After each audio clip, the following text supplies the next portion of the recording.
திராவிட கழகத்தின் என் உயிரினும் மேலான கேப்டன் அவர்களை வணங்க இங்கு சென்னை நோக்கி வந்து கொண்டிருக்கிறோம். நாங்கள் பெரம்பலூர் மாவட்டம் ஆலத்தூர் கிழக்கு பகுதியில் இருந்து இன்று அன்னதானம் வழங்குவதற்காகவும் சிறப்பு ஆராதனை செய்வதற்காகவும் எங்களது கழக தொண்டர்களுடனும் நிர்வாகிகளுடனும் தற்போது சென்னை வந்து கோயிலில் நின்று கொண்டிருக்கின்றோம்.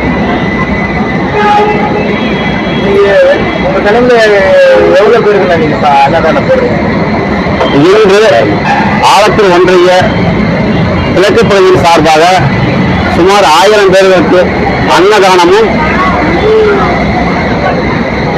நடைபெறும்.